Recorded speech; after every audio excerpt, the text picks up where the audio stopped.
So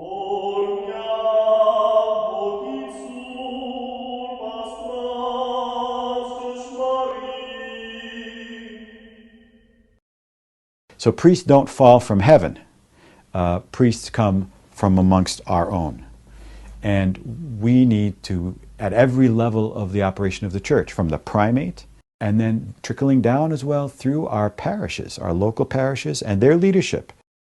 Every single person needs to be participating at some level in this, what I'll call, ongoing ministry of cultivating our future leaders. Everyone has to do it. Too many of our parishes are not in the mode of going out and being aware that they need to be looking out for these young men. And so they scatter, the young men scatter, and they don't set foot in church. They have no real contact with the church. We are indeed very grateful for decades of Armenian clergy here who have come from Jerusalem.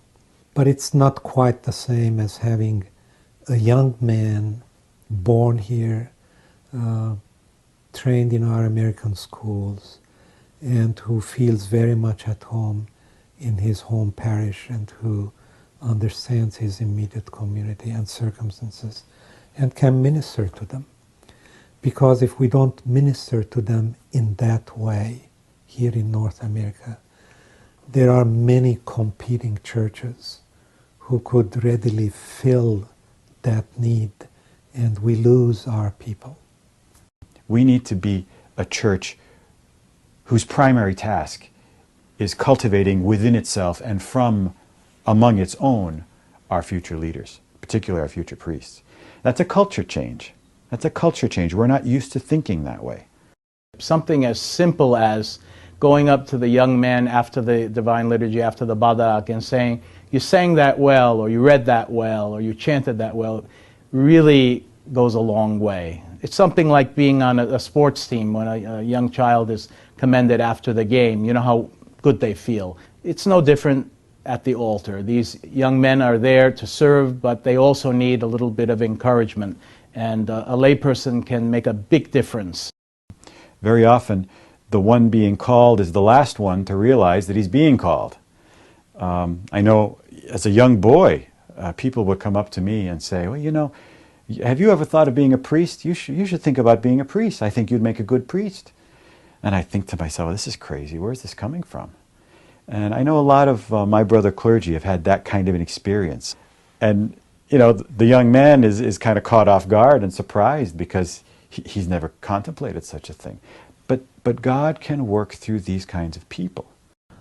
The idea of the support of the pastor, the family, the parents, the local parish leadership, and other clergy, it's foolproof. It works. The priest, I think it's obvious that the priest needs to have a role.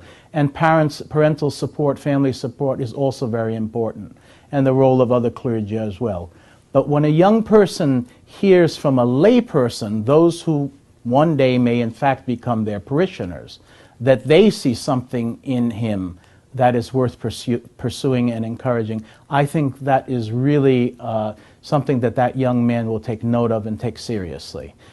We need to refocus and retrain ourselves to spot those young men who might be in the process of being called by our Lord to serve Him as priests.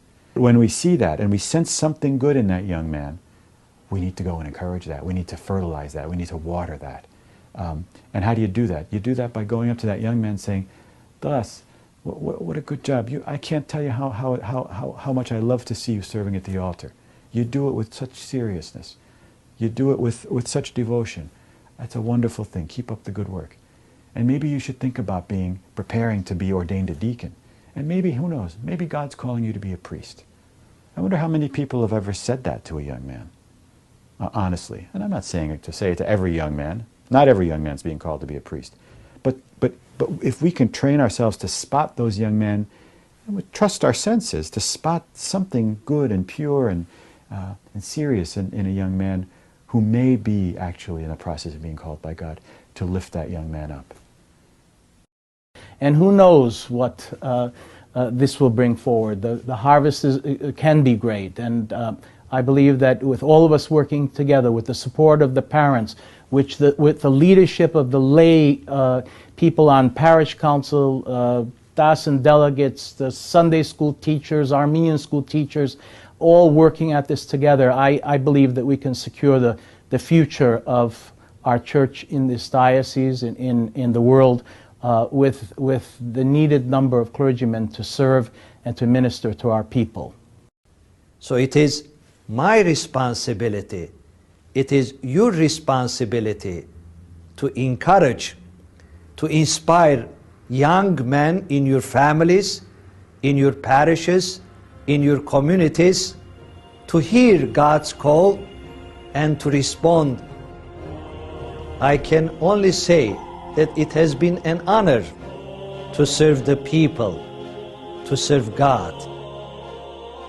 And the saddest thing that I see in my 12 years here as a teacher and now as Dean of St. Narcissus, the saddest thing I've experienced are probably 10 or 12 men my age who have said to me, Father Daniel, I wish one person when I was a teenager had come to me and said, why don't you become a priest? I wish one person had encouraged me, because nobody did. And now in retrospect, I realize that God was calling me.